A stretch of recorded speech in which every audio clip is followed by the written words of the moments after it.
सुनील किशोर। भैया हो प्रणाम नमस्कार। ये बताते हुए बड़ी खुशी हो रही है भैया, इस बार ग्राम खमरिया बुजुर्ग से आपका अपना भाई, आपका अपना बेटा अशोक कुमार प्रजापति आप सभी के सम्मान में प्रधानी चुनाव के मैदान में, तो आप सभी सपोर्ट करें।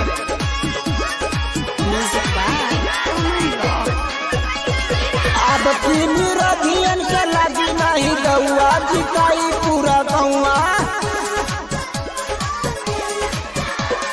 अब विरोधियन के लगी नहीं गौआ जिताई पूरा गौआ। आसो भैया के चुनौआ जिताई पूरा गौआ। आसो भैया के चुनौआ जिताई पूरा गौआ। वोट दो किसी एक को और वो भी नेक को, ये मंदिर का प्रसाद नहीं जो बांटा जाए हर एक को।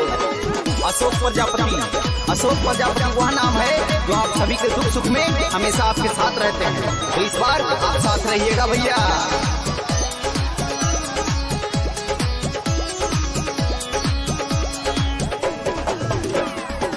हमरे अशोक भैया के करिया सपोर्ट हो, भैया भाभी चाचा चाची दिया सपोर्ट हो।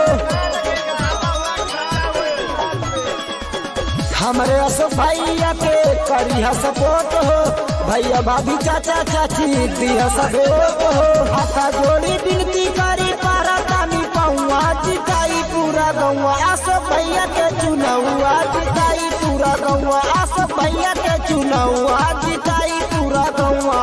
काम किया है काम करेंगे, वादा नहीं विकास करेंगे। काम किया है काम करेंगे, वादा नहीं विकास करेंगे।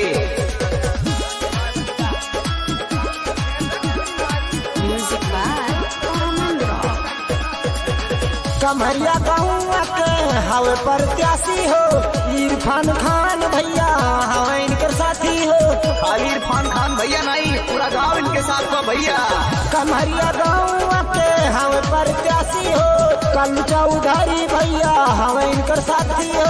पहले मनोज राजा खुशी से घूमी गौआ जिताई पूरा गौआ। आसफ भैया के चुनौआ जिताई पूरा गौआ। आसफ भैया के चुनौआ जिताई पूरा गौआ। हमरे भैया के चुनौआ जिताई पूरा गौआ। हमरे भैया के चुनौआ जिताई पूरा गौआ।